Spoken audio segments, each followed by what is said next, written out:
Ah, the pain.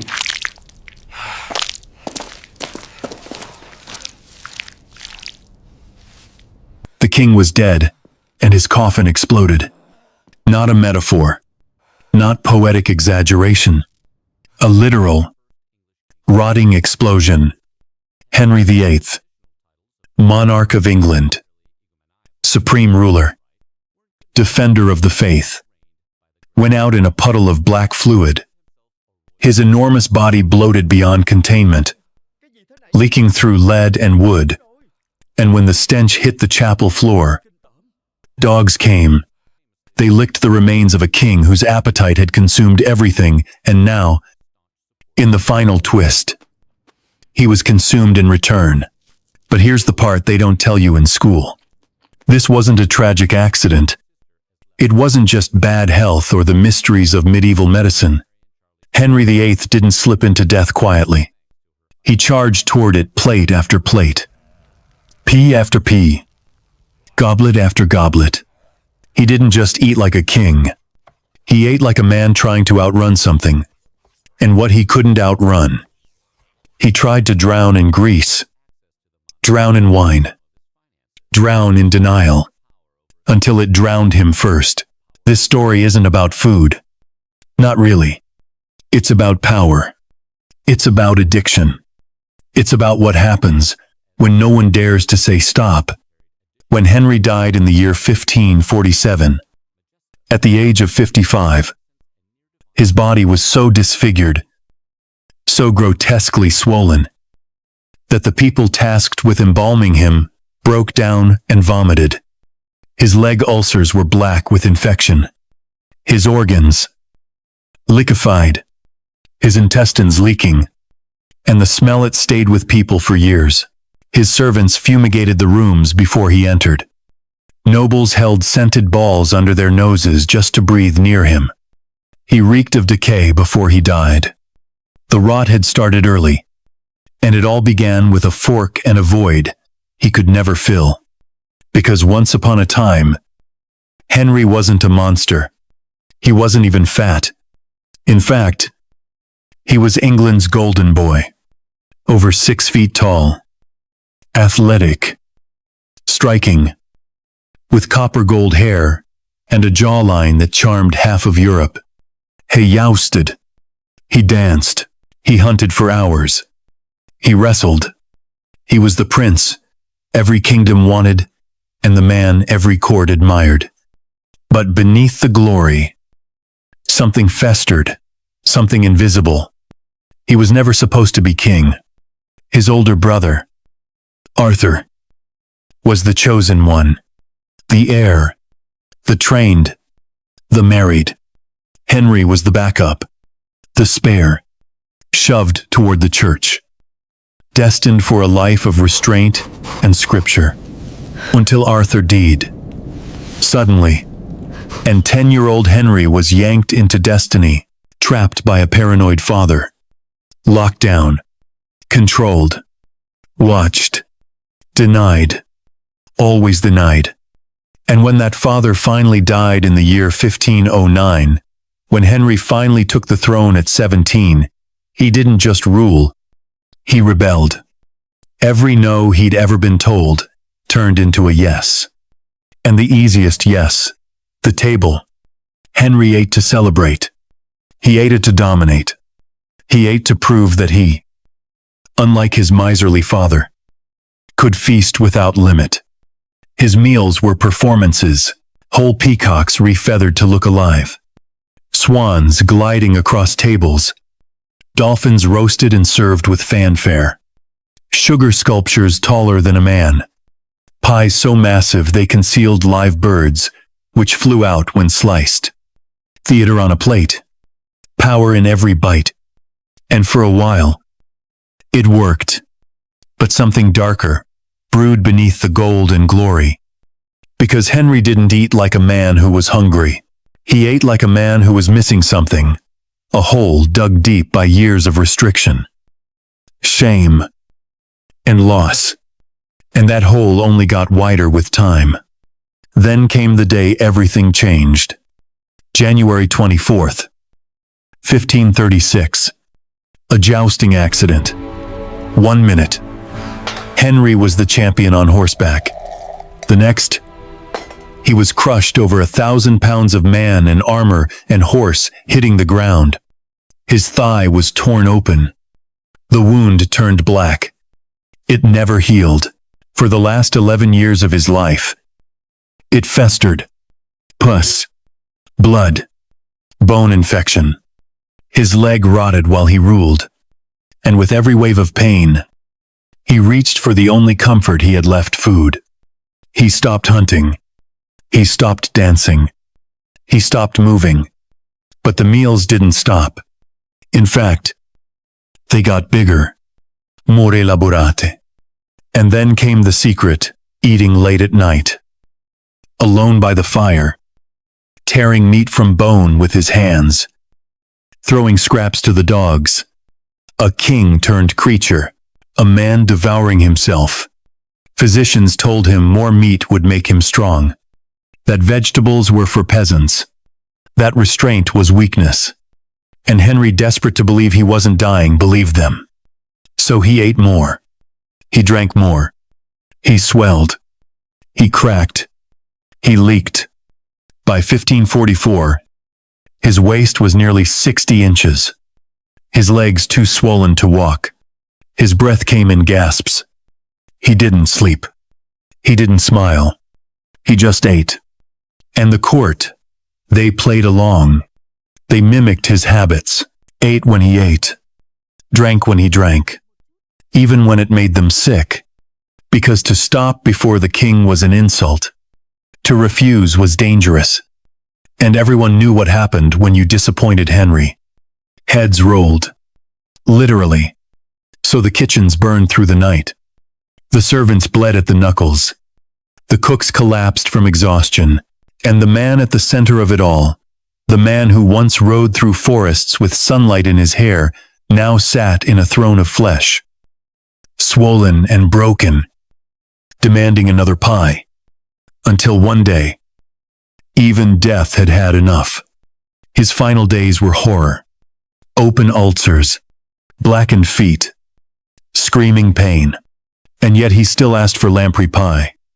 His favorite, a blood-sucking fish, fatty and toxic. They gave it to him. He chewed. He swallowed. And a few hours later, he was gone. The procession was grand, the coffin custom-made, sealed in lead. But it couldn't hold him. His body burst. His fluids leaked onto the chapel floor. And the dogs came. They licked the last remains of the king who once ate everything. The man who ruled a nation was reduced to sludge. And no one could say they didn't see it coming. Because they did. They all did. And they kept feeding him anyway, when the sun rose behind the fog-draped turrets of Hampton Court, and the smoke from 100 hearths began to curl softly into the winter air. The kitchens were already alive. Before dawn, before the first bells of the chapel tolled, the fires had been stoked. The spits had been turned, and the clatter of knives on bone echoed through the cold stone corridors like a grim symphony rehearsed too many times to be questioned. This was not the quiet, sleepy start of a Tudor morning. This was the start of war, not against a nation, but against the human body itself. And at the center of it all, the cause and the king, still in bed but already hungry, stirred within his silken sheets as servants stood silently nearby, watching the flesh of his chest rise and fall in great, wheezing bursts. Henry did not wake alone. He never did. At least a dozen men were present, the moment his eyes opened, each with a task so intimate it had long ago stopped being personal. One handed him the chamber pot, another assisted with the slow, painful shift of his body to use it. A third wiped his rear. There was no privacy, not for kings, and no dignity left. Not for this one. But no one said it aloud. No one mentioned the moans he made as his ulcers cracked open in the shift from lying to sitting. No one acknowledged the blood on the linens or the thick bandages that had to be changed before he was dressed. Instead, they prepared him as they always had, layer by layer, bandage by linen, robe by robe, as if routine could smother reality. And while they worked, breakfast was being born. There was no such thing as a light breakfast in the court of Henry VIII. No fruit, no bowl of oats, no gentle ease into the day. There was only meat, and ale, and bread. So much bread that even the servants tasked with carrying it sometimes laughed nervously among themselves at the sheer absurdity of it all. Though only when safely out of earshot. The first course of the morning, if one could even call it a course, was ale. Nearly a gallon of it. Weak, by today's standards perhaps, but enough to warm the blood and cloud the head before the king had even properly risen. They called it small beer, brewed with less alcohol than wine, but far more than water, which was seen as dangerous, impure, likely to kill. So they drank beer. Everyone did, but the king drank more. And earlier, and with a sense of entitlement that made every gulp feel like a declaration. Then came the bread. Manchet bread. White and soft and refined. Made from the finest flour that peasants could never afford and would never taste. Brown bread was for commoners. Coarse bread was for the unimportant. But Henry was important, and so his bread had to be better. Lighter. Purer. Served warm from the ovens in stacks, so high they needed 2 men to carry them. Buttered. Salted. Sometimes glazed with honey, and always accompanied by a small forest of meats, slabs of cold beef, thick with congealed fat, shivering in their own juices, hunks of pork so richly marbled they shimmered like jewels under the flickering light. Mutton. Dark and gamey, often strong-smelling even fresh from the spit, and pies, always pies packed with yesterday's roast and the day before's gravy. Layered and spiced and heavy enough to serve as weapons. If the king had ever wanted to hurl one at a courtier, he no longer fancied. He never did. He preferred to eat them. And eat them he did. Silently. Methodically. As if feeding a void too deep for any one meal to fill. The first bite always came slowly, almost reverently. But the rhythm soon settled in chew. Swallow. Drink. Bite. Repeat. There was no talking at Henry's breakfast table. No music. No entertainment. That came later. The morning feast was for function not of the body, but of the illusion that the body still functioned at all. The king no longer stood while eating, no longer sliced his own meat, or lifted his own goblet. He just stood, and it was done. He reached, and food appeared. His hands were swollen, his knuckles fat and stiff, his nails darkened by poor circulation. But still he grasped, still he fed.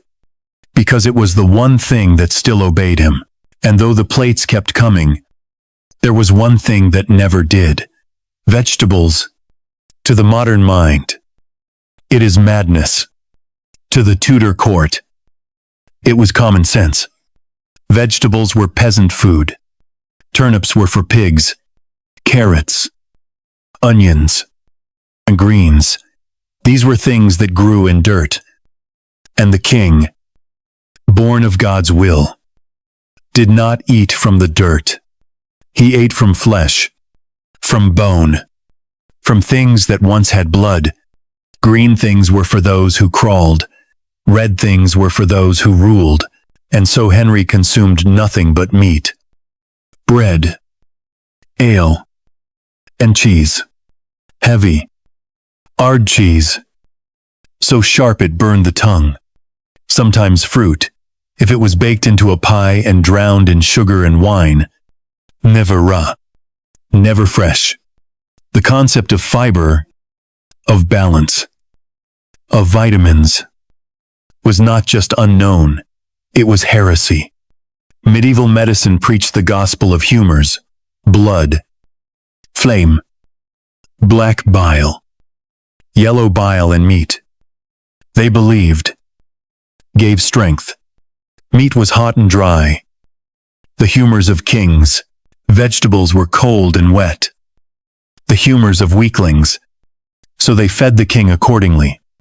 And he obeyed not because he had to, but because it was exactly what he wanted to hear.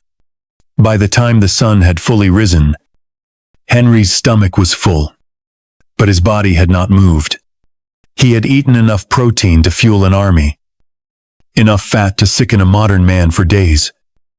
And he had done it all before most of his kingdom had even broken their fast. He would now sit, heavy in his chair, sometimes in pain, sometimes silent, sometimes groaning, and the physicians, always near, always watching, would pretend nothing was wrong. They would recommend more meat, perhaps a change in cheese, perhaps more ale to warm the blood. Never less, never green, never the truth, because the truth was treason, and treason meant death. And so the king kept eating, and the court kept feeding him. What made it worse, what made it tragic, is that none of this happened by accident. This wasn't a king out of control. It was a system designed to keep him consuming. The cooks weren't just employees. They were enablers. The kitchens weren't just kitchens. They were engines of denial. Every loaf, every haunch of meat, every jug of beer was a small lie, dressed up as luxury, and Henry, whether he knew it or not, lived inside that lie. Bit by bit, meal by meal, until his very body became its own tomb. So each morning began with theater, but not the kind with jesters and minstrels. It was the theater of ritual, of routine, of a dying man pretending he was alive through the act of chewing.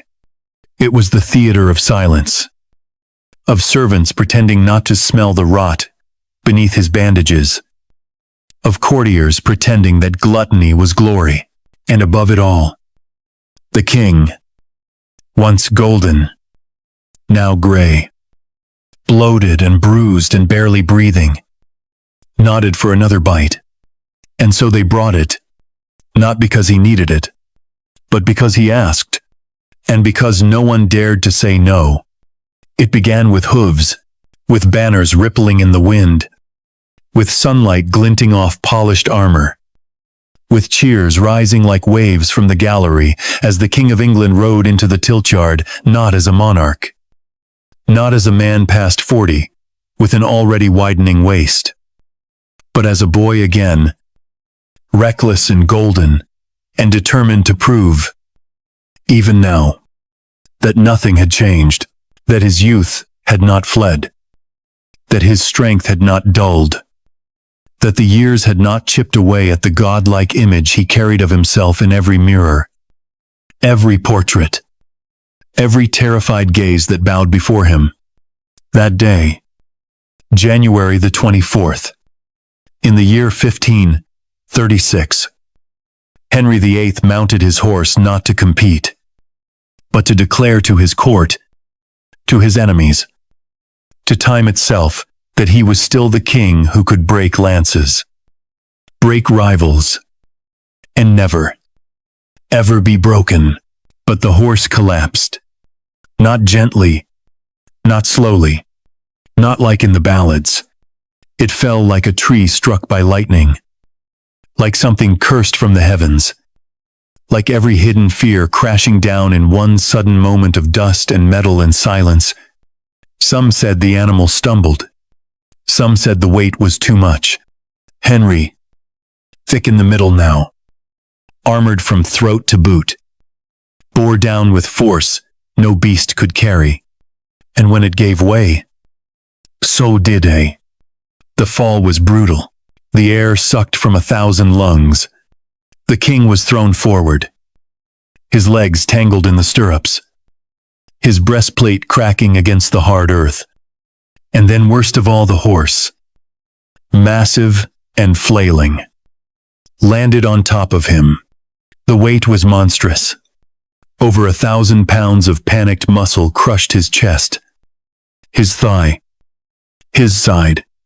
And then, nothing. Silence. A terrifying, cold, impossible stillness. The court froze. Nobles turned to one another with wide, pale faces. The women screamed. The guards rushed forward. And for 2 hours, too slow, breathless, sickening hours, the king did not move. 2 hours where nobody knew if England still had a ruler. 2 hours where no one could ask the question that hung heavy in every throat. What happens if the king is dead? But he wasn't dead. He woke. Slowly. Groggily. With blood on his lips and confusion in his eyes. He tried to sit. Failed. Tried to speak. Couldn't. The physicians surrounded him, fumbling with ointments and cloth, whispering prayers under their breath, as if God himself might patch the monarch together. They saw the bruises purple already, blooming across his ribs and thighs like storm clouds.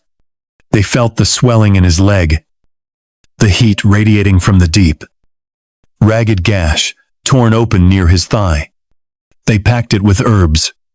They wrapped it tight, but none of it would matter. The wound had taken root. It would never heal. And that, though no one could say it aloud, was the beginning of the end. At first, the changes came quietly. Henry walked less. Then, not at all without assistance.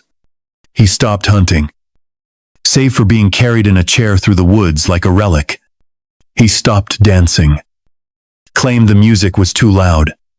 He laughed less, smiled less. And when he wasn't eating, he was grimacing, behind closed doors. His leg began to leak, not metaphorically, but literally oozing a mixture of blood and pus and something thicker, darker, that clung to his bandages and stained the sheets. The wound smelled. The wound grew. It split open in summer and refused to close in winter. It wept through every ceremony, every mass, every council meeting, and Henry, who had once been the most desired man in Europe, now sat with one hand, always resting on that cursed thigh, pressing against it as if trying to seal the flesh by sheer force of will. They tried everything. Leeches, poultice, burning coals pressed into the ulcer with steady hands and averted eyes. They whispered of rot, of bone, of things no king's body should endure. They dared not call it what it was: chronic infection, osteomyelitis, the slow decay of living tissue from the inside out, because to speak such truths was to summon treason. So they called it a sore, a difficulty, a complication, a humoral imbalance. And still the wound spread. And still he ate. Because now, food was no longer celebration. It was pain relief. Not from hunger. Not even from pleasure, but from despair. His body betrayed him with every step. And food was the only thing that obeyed. A fresh roast would not mock his limp. A pastry would not turn away from his scent. A goblet of wine would not flinch when his bandages bled through his stockings. So he fed the wound with gravy. He drowned the pain in pies. He numbed the rage with fat and salt and sweetness. He stopped moving but never stopped eating. And the king, who once moved through the court like fire, now had to be wheeled in, hoisted up steps by groaning servants. His face flushed, his breath labored, his neck swallowed by flesh. He began to sweat constantly. Even in the cold, his hands trembled, his memory frayed. He shouted at friends for imagined slights, then forgot why he was angry. And all the while, the leg worsened. The smell spread. Courtiers began carrying scented cloths, pretending it was fashion. Rooms were fumigated after his presence. Windows were opened even in January. But no scent could mask the truth. The king was rotting while still alive. And he knew it. He saw it in their eyes. He saw it in the way they looked at the floor when he entered, the way they hesitated before approaching, the way his own mirror seemed to blink with shame. But pride is a cruel thing. And Henry, above all else, was proud. He would not be weak. He would not be pitied. So he did what he always did when faced with fear. He ate it, swallowed it whole, buried it beneath layers of roasted flesh and sugar sculptures. And the court, watching, followed suit. Because no one could outlast a king. No one could eat less than a king. Not if they wanted to keep their heads. So each meal grew longer, each bite slower, each course heavier. And the man who had once hunted stags now hunted relief not in doctors, not in prayer, but in pies, in jelly, in wine, in something, anything, that might make the leg stop screaming. But it never did. It howled louder than courtiers, louder than cannon fire, louder than God. And it followed him to the grave, pulsing with every heartbeat, wet and red and stinking. A secret the whole kingdom knew, but no one could name. And in the shadows of the court, the whispers grew, that the king was mad, that he was cursed, that he would not see another winter. And Henry, for all his bluster, began to wonder the same, but he would never say it. He would never admit the truth that the wound would never close. Because it had already opened something far worse, a hunger that was not in the stomach, but in the soul, a hollowing that no feast could fill, a rot that no physician could cure. It began with hooves and ended with silence. And the wound remained, always open, always hungry, always waiting. It was after the music faded, after the last jester had bowed, after the court had dispersed into corridors thick with whispers and velvet and smoke, after the candles burned low and the laughter turned into silence, when the real feasts began, not the grand displays laid out on linen cloths under chandeliers of gold, not the formal procession of swans and lampreys and sculpted sugar castles meant to impress ambassadors and intimidate rivals, but something darker, something quieter that took place behind closed doors, where no scribes recorded, no courtiers gossiped, and no history was meant to remember. These were the king's secret meals, his midnight feasts, his shame in silver. They came when the castle slept, when even the servants had retreated to their corners of stillness, hoping for a few hours free from orders and sweat and the constant scent of meat in their clothes. But they never slept deeply. Not those in the privy kitchen, not those near the royal apartments, because they knew that at any moment, a knock would come, not loud, not demanding just a firm hand against wood, the voice of a chamberlain they feared, saying only 3 words, "The king hungers," and when he hungered, they moved, no matter the hour, no matter the weather, no matter if their hands were raw from the last round of fire. They stoked the ovens, lit the torches, tore open cold storage, ransacked the scraps of the earlier feast. The king would not wait. The king could not be denied. The king was in pain. And the only balm left was flesh not his own, but the flesh of deer, of pig, of lamb, or goose. or whatever could be turned into something warm and soft before the bells of the next hour tolled. Upstairs, in his chambers, he waited, sometimes in silence, sometimes with wheezing breath, sometimes moaning through clenched teeth as he pressed a linen-soaked hand against the open wound of his thigh.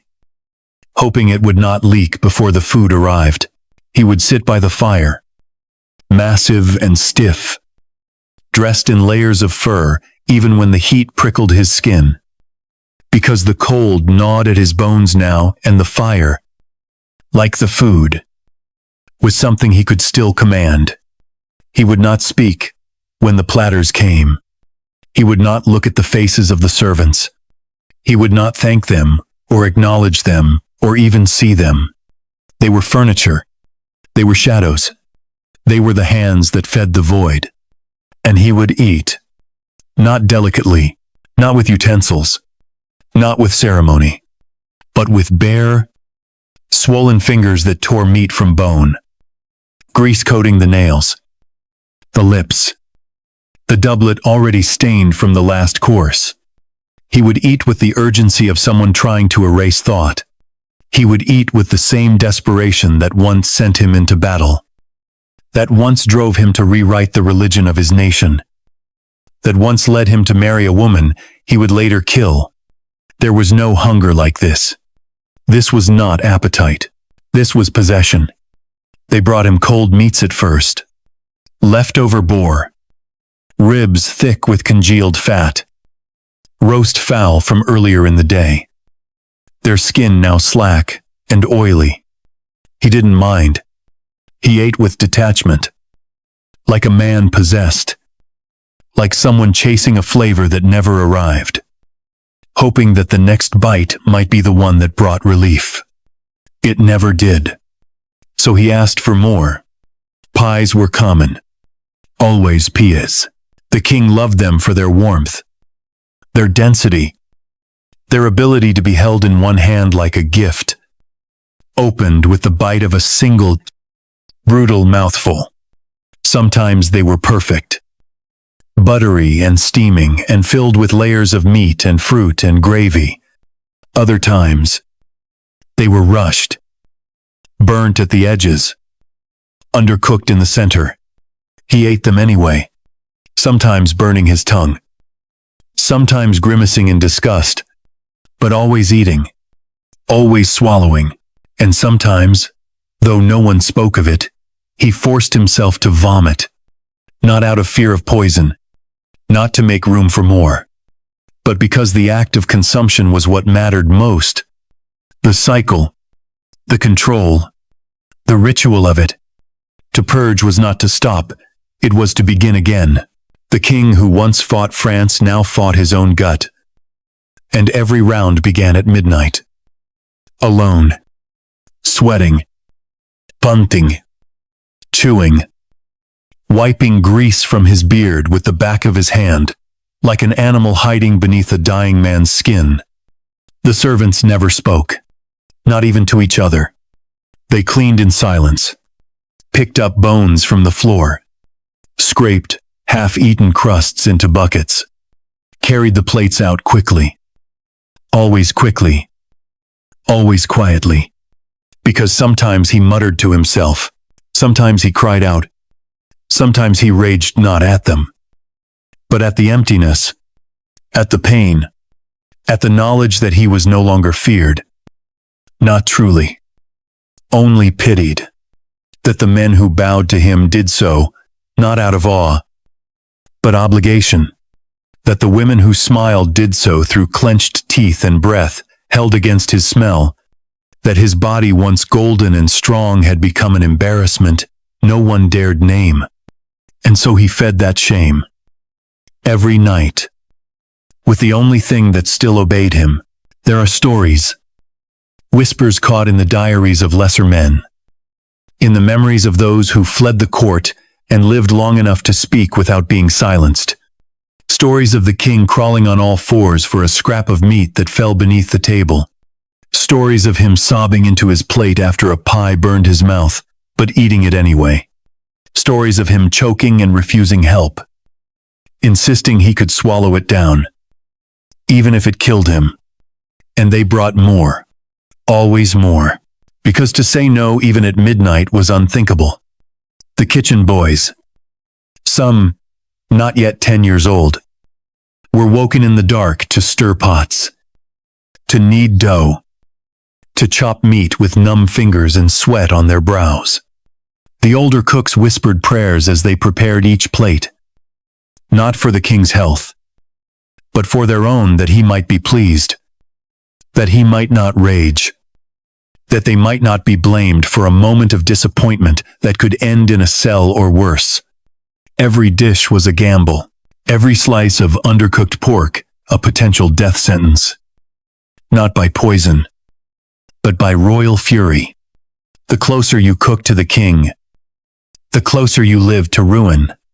And yet, the meals continued, and the shame deepened, and no one spoke, because no one dared, because the king was still the king, even when his hands trembled too badly to hold the goblet, even when his ulcers stained the floor red, even when the dogs outside howled in the hours before dawn, sensing the rot long before the body surrendered to it, even when the thing seated by the fire, gorging in the dark, was no longer a man, no longer a monarch, but something else, entirely, something hungry and hurting and so terribly, tragically human.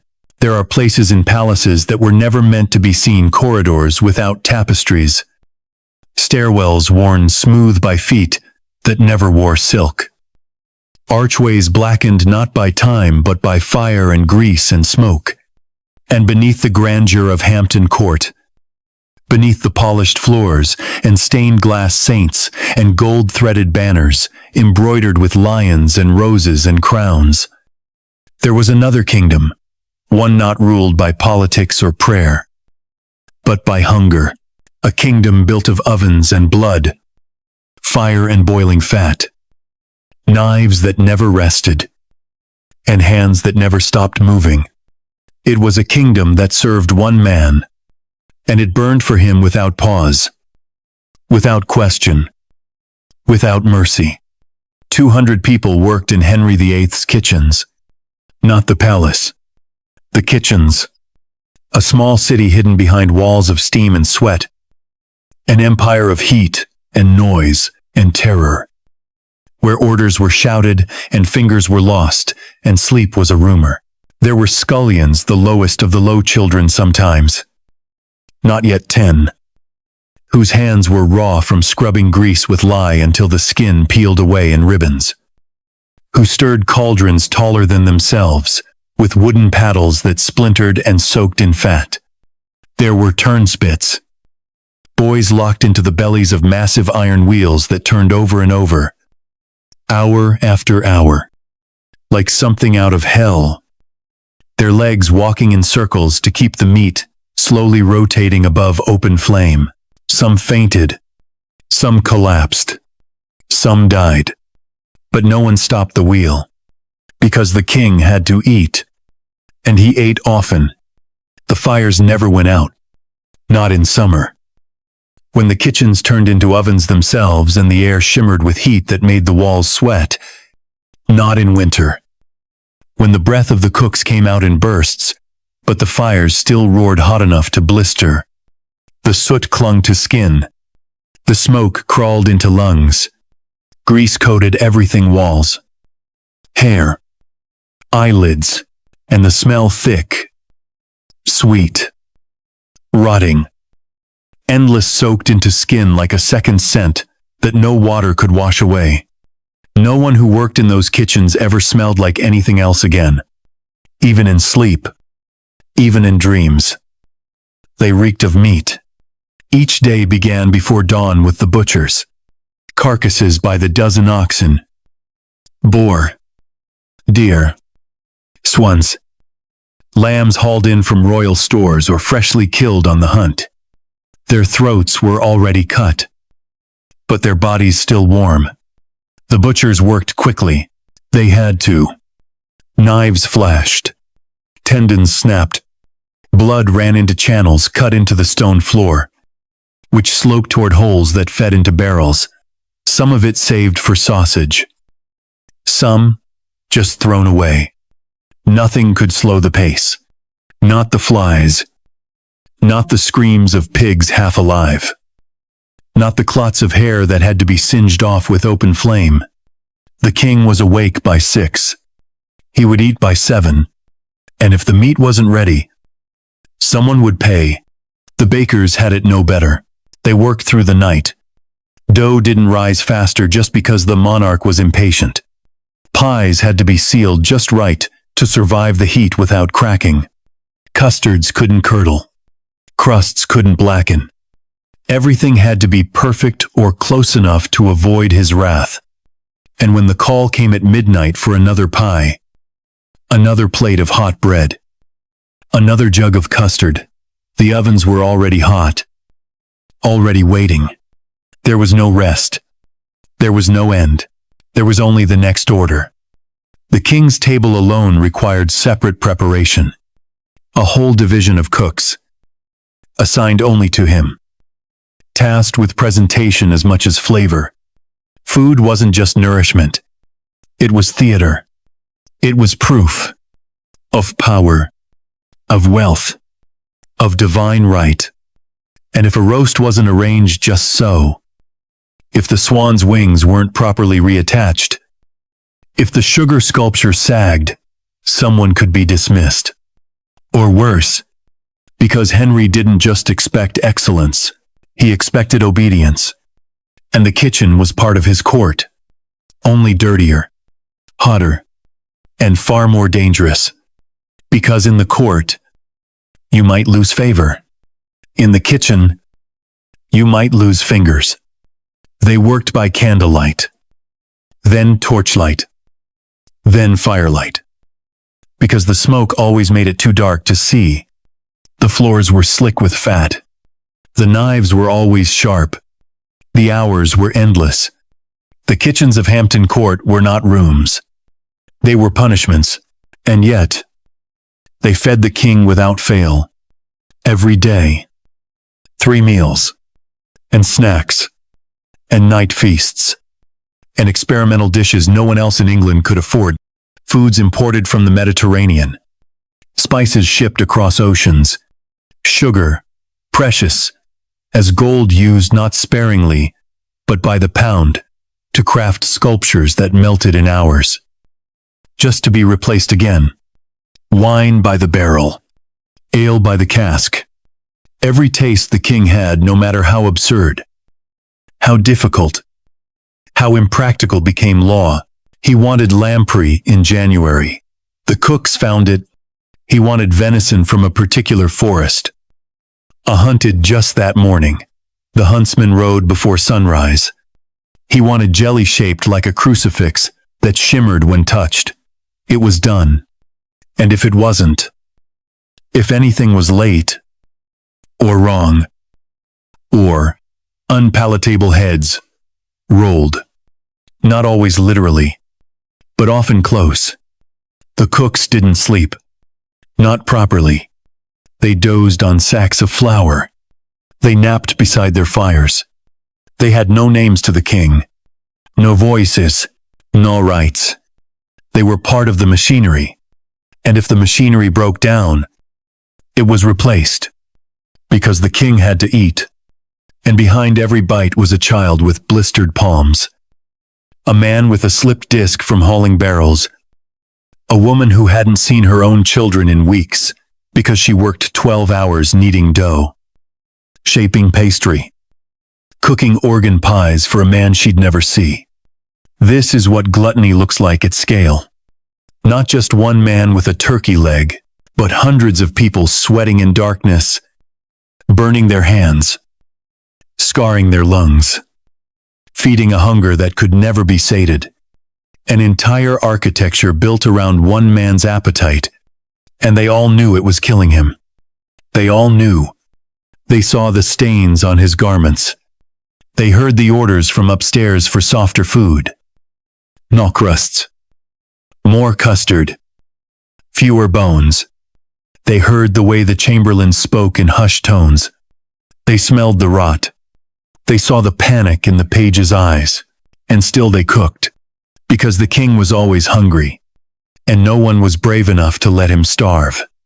There comes a point in every long sickness when the body no longer belongs to its owner. It becomes a separate creature, unpredictable, uncooperative, almost sentient in its rebellion. Henry's body reached that point slowly, like a fortress collapsing from within, stone by stone, beam by beam, until one morning he woke and realized that what he ruled no longer obeyed him. His kingdom still knelt, his court still bowed, but the thing beneath his skin, that pulsing, sweating, swelling mass of pain had broken from his command. And yet, no one around him dared to speak it. Not his physicians, not his priests, not the trembling servants who changed his bandages. They called it a humoral imbalance, as if words could cage rot. They said the king is unwell, as if naming decay something gentle might stop it from spreading. But everyone knew the king was dying. He had been dying for years. And still, they kept feeding him.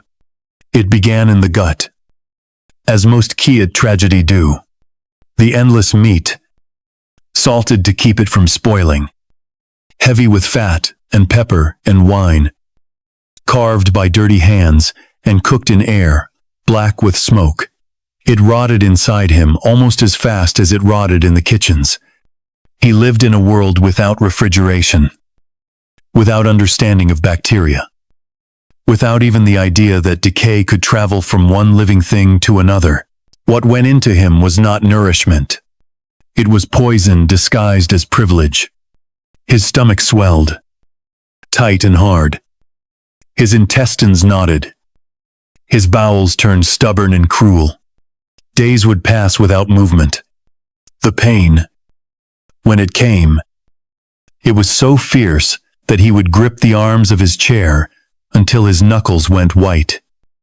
The veins in his neck bulging, his face reddened to the color of raw meat.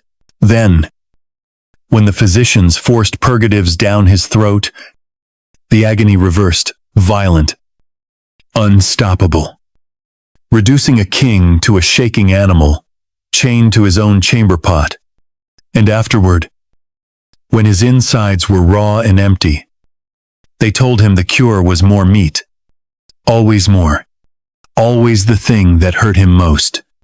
His liver followed, swollen and scarred from years of wine and mead and ale. The color left his eyes. The whites turned yellow. His skin took on a waxen tone, like old parchment, rubbed with oil. Small cuts would bleed for hours. Bruises bloomed across his body like strange purple flowers that never healed. His gums bled. His breath smelled sweet and sickly, heavy with the staleness of a man whose blood had become his own toxin. He would grow confused, sometimes forgetting the names of courtiers he had once favored, stopping mid-sentence, asking questions he had already asked minutes before. The doctors whispered about vapors of the brain. They didn't understand the truth that his liver had failed, that ammonia now swam through his veins and clouded his thoughts. He wasn't just aging.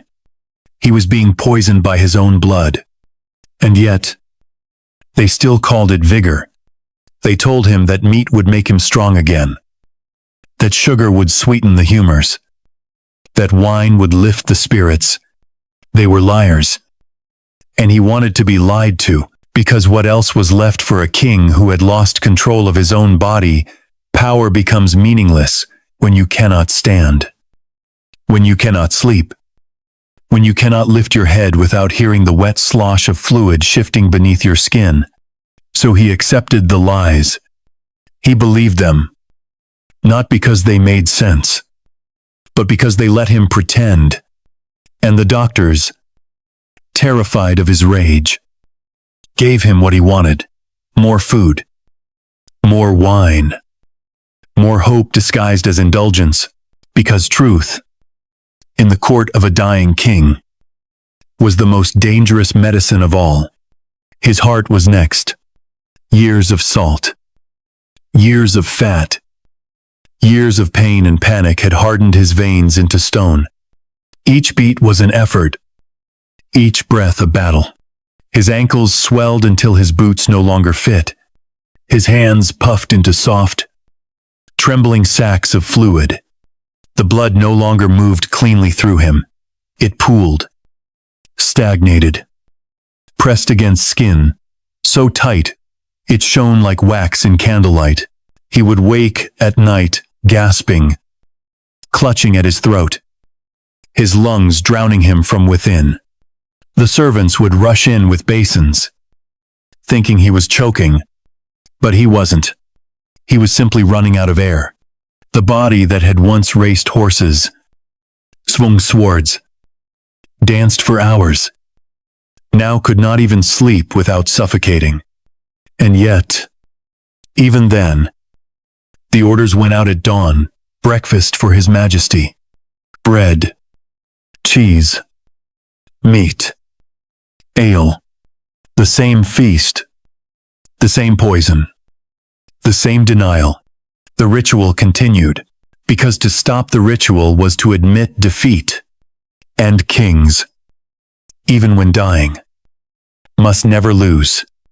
His legs, already ruined by the ulcer, swelled until they were no longer legs but pillars of pain. The bandages had to be changed twice a day, sometimes more. When the pus soaked through the linen and dripped onto the floor, the smell was unbearable, sweet and rotten, like spoiled fruit mixed with iron.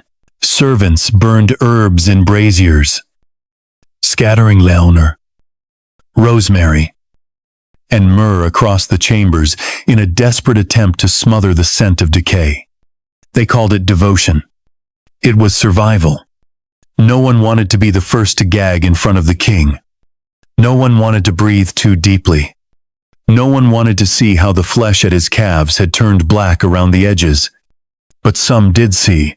The physicians, when they removed the dressings, when they pressed clean cloth to the oozing wounds, saw what was beneath the bone exposed, the tissue dying, the infection deep as a grave. They said nothing. They simply bowed lower, smiled wider, and told him that his strength amazed them. And through it all, Henry refused to believe he was sick. He told himself that kings did not suffer the same ailments as common men, that his pain was the mark of divine testing, that his body, though heavy and broken, was still chosen. He sat for portraits that lied. The painters smoothed the skin, narrowed the waist, to filled the cheeks with color. They painted not the man but the myth, and he stared at those images for hours, as if by looking at them long enough, he might step inside. But mirrors were crueler. Mirrors told the truth. He began to have them removed from his chambers. Sometimes, late at night, he would call for his physicians and demand to know how long he had. They would bow, whisper of progress, of better days ahead, of miracles and balance and blessings, and he would nod, and they would back away. And as soon as they were gone, he would ask for food, because it was the only answer he still trusted, the only comfort that didn't lie, at least not immediately. Each bite was proof he was still alive. Each swallow was defiance. Each meal was one more small victory against the inevitable. But his victories were shrinking. His fingers could no longer close properly around a knife. His teeth loosened in his gums. His back ached so fiercely that he could no longer lie flat, forced to sleep sitting up, his head drooping forward as his body slumped beneath its own weight. He spoke less. When he did, his voice was slurred with fatigue, heavy with phlegm. He dozed through counsels. He mumbled through prayers. He began to forget which wife was dead, which advisor had been executed. The line between dream and waking blurred. The fever came and went like tides. And still, the meals continued. Because systems like this built on fear and ritual and hierarchy cannot stop even when the reason for their existence is gone. The cooks kept cooking. The servants kept serving. The physicians kept prescribing. The courtiers kept pretending. They all lied. Not just to him, but to themselves. Because admitting the truth that they were watching a man rot alive would mean admitting their own complicity. That they had helped build the coffin long before the body entered it. And so, the machinery of denial ground on. The fires burned. The grease dripped. The king ate. And in that eating, there was a terrible, twisted beauty, because it was not gluttony anymore. It was ritual grief, the act of a man feeding the body he knew was failing. Like a candle refilled again and again, though its wick was already gone.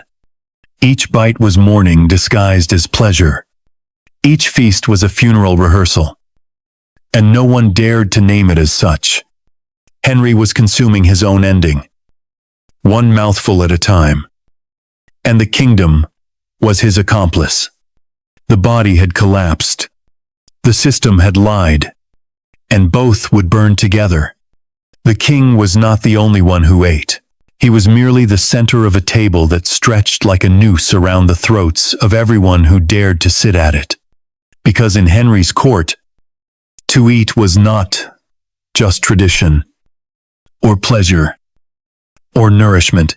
It was obedience, loyalty, submission, a daily ritual of complicity, where every forkful became a silent prayer. Don't look different. Don't act superior. I don't make him notice you're afraid.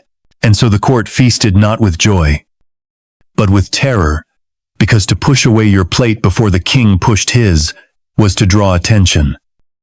And to draw attention at Henry's table was to draw blood. They ate until their bodies ached. Until their rings had to be cut off swollen fingers. Until they limped from the hall, with bellies like cannonballs and eyes glazed with sugar and shame. Until the meat that sat in their stomachs felt like stone. And still they smiled. They laughed. They nodded at the musicians. They cheered for the jesters. They swallowed more wine, more gravy, more lies. Because Henry did not like restraint. He did not like to feel alone in his appetites. He did not like to see discipline in the eyes of other men. To eat modestly was to suggest control, and control, to Henry, was insult. So they indulged. They mirrored. They performed the same gluttony. He had made a crown jewel of the realm. Not because they wanted to, but because to refuse was a form of treason. And the consequences came not from swords, but from silence, from invitations that stopped arriving, from glances that turned cold, from promotions that never came, from rooms that emptied when you entered. And sometimes, yes, from the block itself, not always, but enough to make every bite feel like survival. Some tried to keep up, old men who should have known better. Young men who thought they could take it. Ambassadors who mistook the feasts for hospitality rather than tests. They all sat at the king's table with bravado, with puffed chests and open mouths. And they all paid the price. Out ravaged them first, that aristocratic disease. That red-hot curse of swollen joints and grinding pain, so severe that even the brush of linen could send them howling. You could walk the halls of Whitehall or Hampton Court and hear the limp before you saw the face. You could count the bandaged feet, the walking sticks, the strained grins of men in agony, trying not to whimper as they lowered themselves into chairs. And still they came. Still they ate. Because leaving the table early was noticed, and being noticed was dangerous. Some became obese, not like the king. Never like him, but heavy enough that their clothes strained. that their armor no longer fit, that the curves of their cheeks grew soft and pink and damp with sweat. They wore it like armor, like proof of loyalty, like currency. The fleshier you looked, the more it seemed you belonged. A thin courtier drew questions. A man who declined a dish drew suspicion. A woman who pushed away her plate drew whispers. Were they sick? Were they disloyal? Were they judging the king in silence? It did not matter whether they were in. The mere idea was enough. At Henry's table, appearances were policy. And so the court grew sicker. Their eyes reddened. Their pulses thickened. Their skin glistened with salt and stress. They drank to forget the taste of the food. They drank to make room for more. They drank to wash away the memory of the blood seeping through the king's stockings beneath the table. They drank because it was the only thing that made pretending easier. And when the feasts ended 6 hours later, 7, sometimes they staggered away, not like guests but like prisoners being released one by one. Swollen and slow and unable to speak of what they had endured, because no one could say it aloud. Not then. Not yet. That they were all hostages to a hunger that was never theirs. That the plates they emptied were not about food at all, but about fear. Records show the aftermath. Medical letters. Private diaries. Intercepted reports from foreign dignitaries. Men collapsed in privy chambers. Others were carried to bed, unable to undress themselves. Still, others died.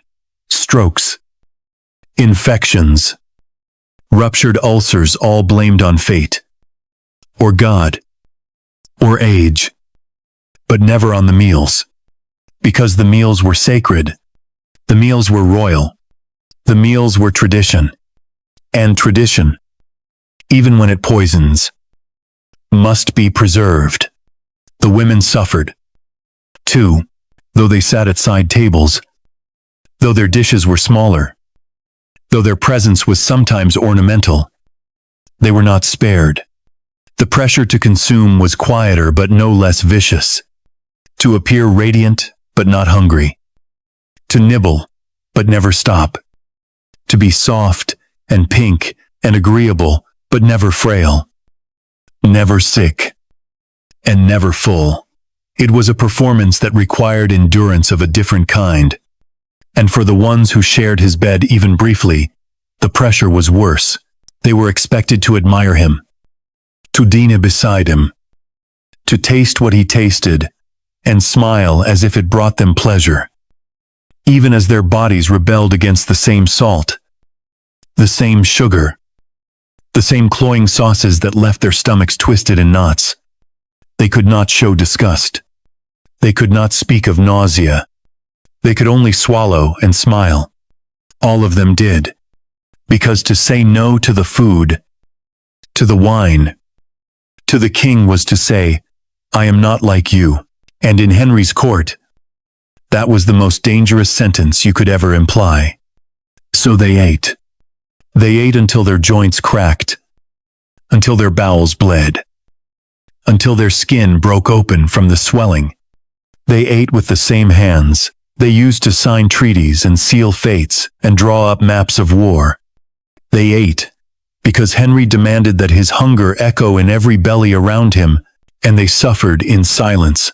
Nobles, clerics, envoys, their pain hidden beneath silks and ceremony, their illnesses disguised as devotion.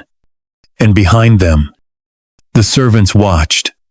They saw what the courtiers tried to hide. They carried the plates. They fetched the wine. They held the doors while men vomited just outside the hall. They scrubbed the blood from the chairs. After the king shifted wrong and reopened something, they smelled the fear and the grease and the sickness, and they said nothing. Because they, too, knew what it meant to eat at that table. It meant living one day longer. Even if it killed you slowly. Even if it meant your joints turned to fire. Your sleep filled with cramps. Your body reshaped by loyalty. because death in bed, from too much food, was better than death on the scaffold, from too little obedience. So they chose gout over rebellion. They chose bloating over suspicion. They chose silence over truth. Because in Henry's court, you didn't just eat to live, you ate not to die.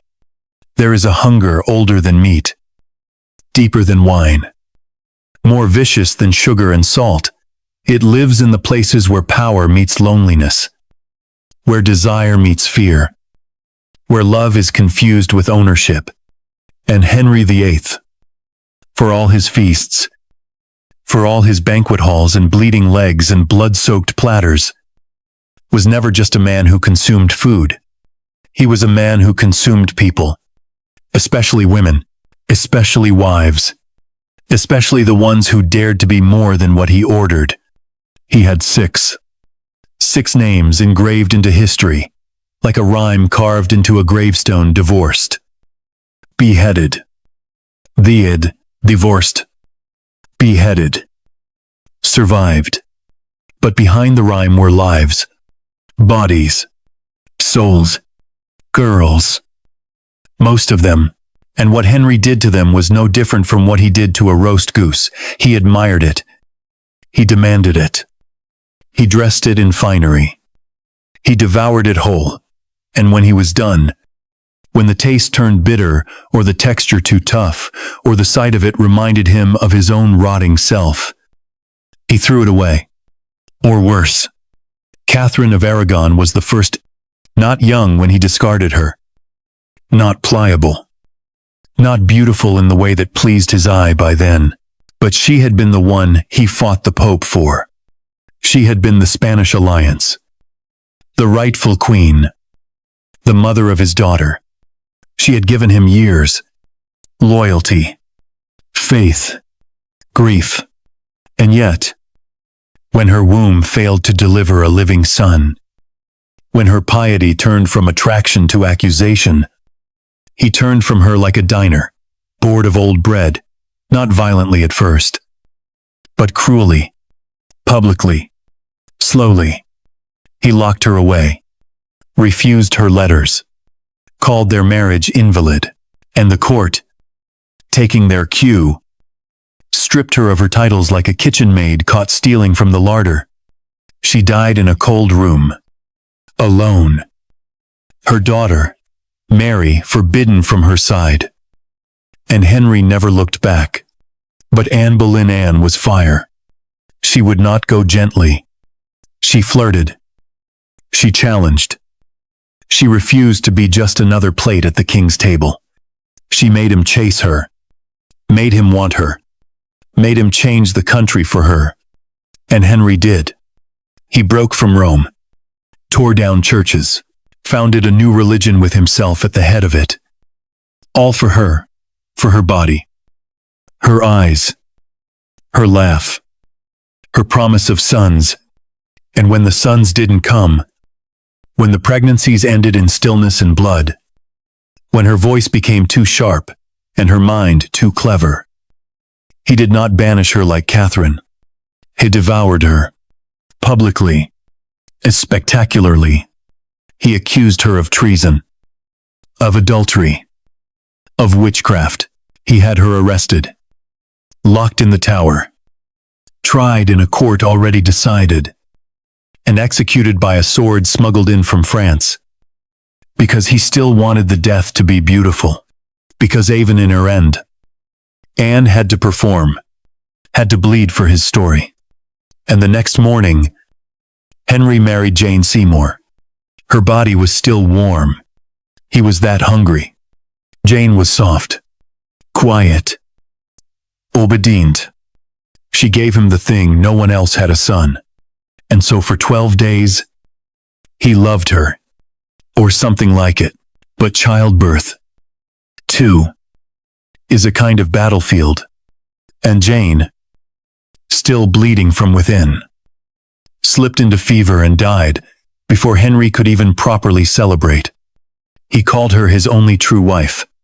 He had her painted, mourned her publicly, spoke of her often, But what he mourned most was what she had given him, the boy. The heir. The proof that his seed still carried power. The woman was secondary. The woman was a vessel.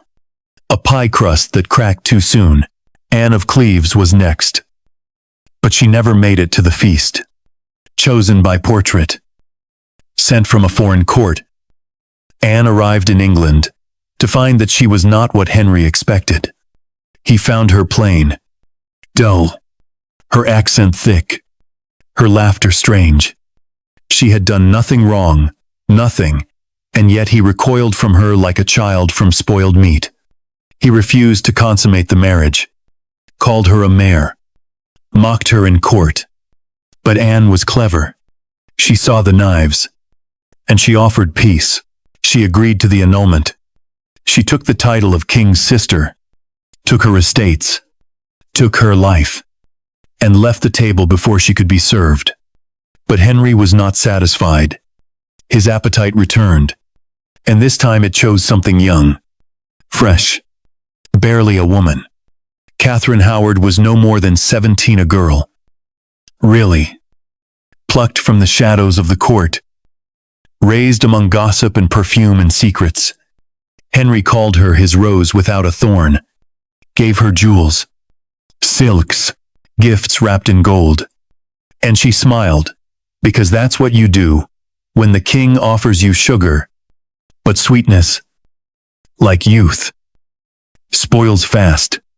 Whispers came, of lovers, of past flirtations, of foolish notes and foolish boys and foolish kisses stolen before she was queen. And Henry, who had been so besotted, so childishly pleased by her beauty, turned colder than he had ever been. His ulcer throbbed, his rage returned, and he sent her to the same tower where Anne had waited. She screamed, she begged, she cried for her mother, and then she dyed her head on the same block, her blood soaking the same straw. Another feast. Cleared from the table. Catherine Parr came last. Not chosen for beauty, not chosen for bed, but for something else, something practical. Henry was dying by then. His legs oozed through his boots. His breath rattled. His eyes no longer saw clearly. He needed someone to manage his household, to soothe his children, to dress his wounds. Catherine did all of that. She was more nurse than wife, more caretaker than queen. And she nearly died anyway. A religious disagreement almost cost her. Her head, a signature was prepared, a warrant signed. But she begged. She knelt. She said what she had to say. And the execution was cancelled. She learned the rule. All survivors learn. In a dying kingdom, make yourself small.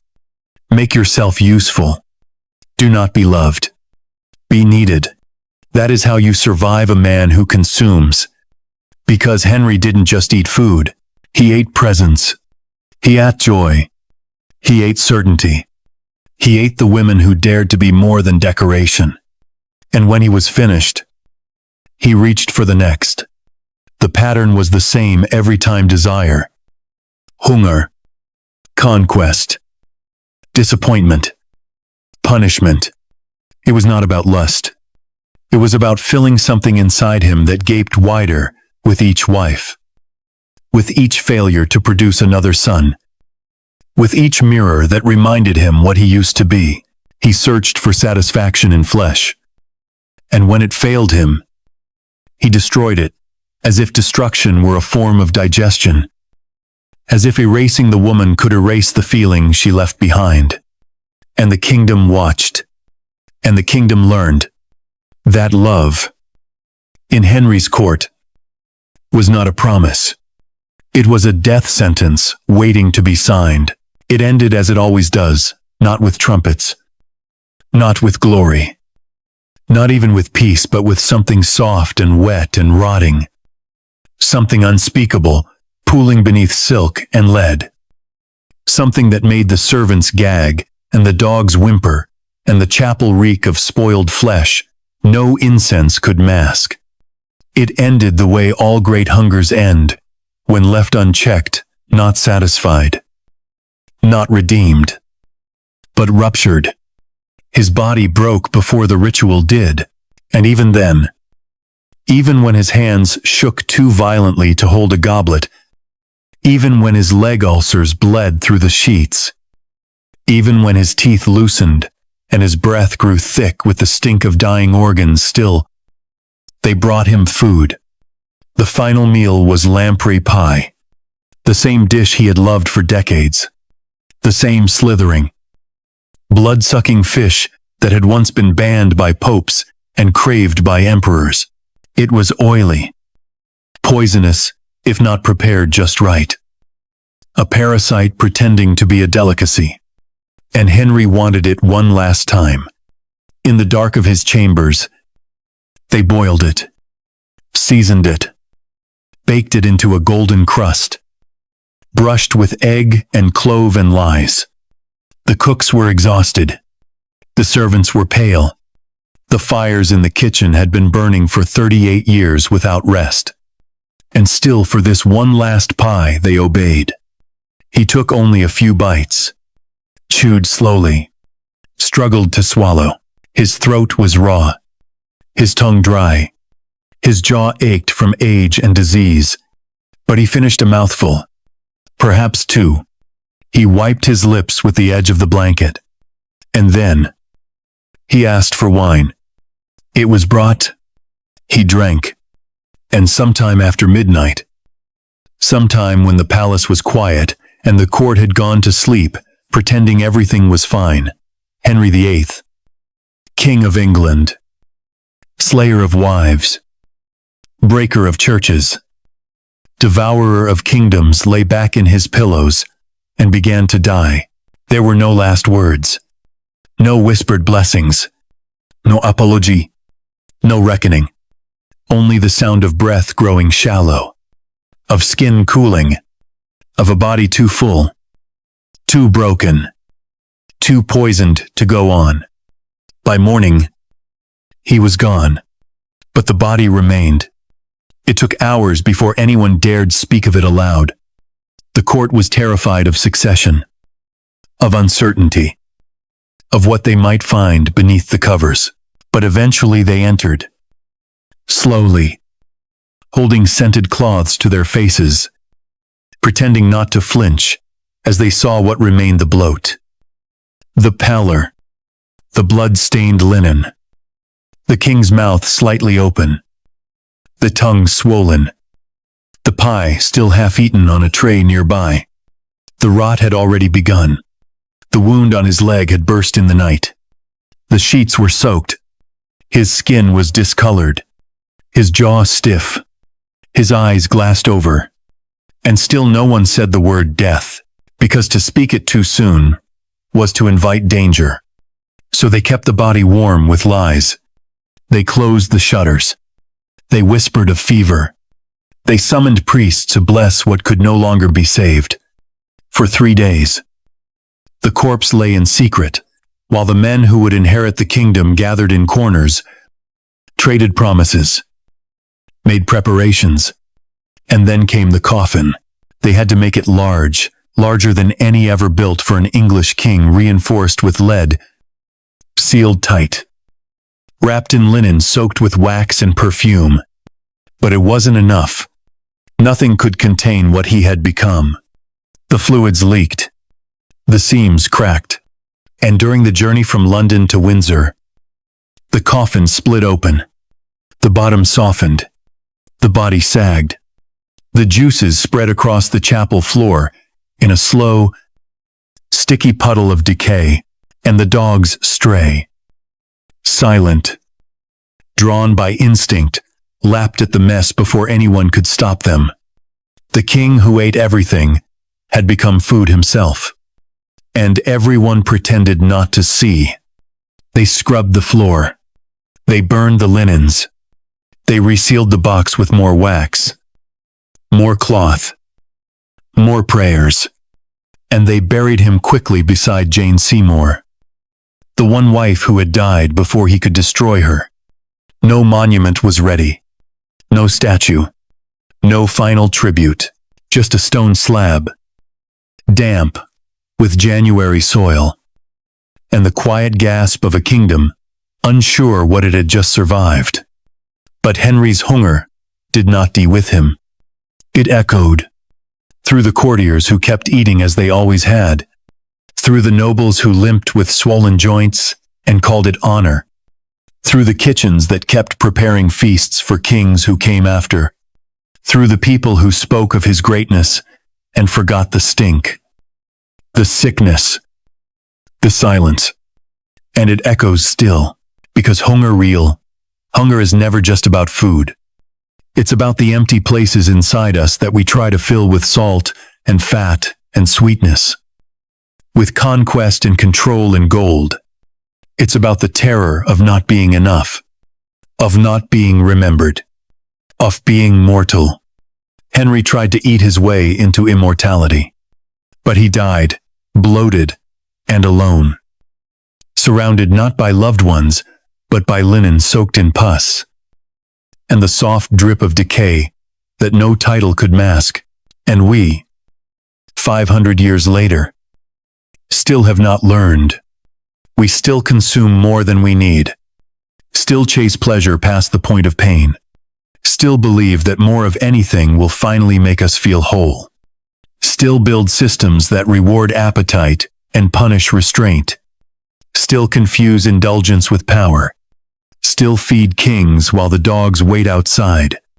So if there is a warning in the final meal of Henry VIII, it is not about food. It is about the lie that power and wealth and endless consumption will protect us from the truth of our own unraveling. They won't. They never have. They never will. And someday, if we are not careful, we will look down and see that we too have become the meal.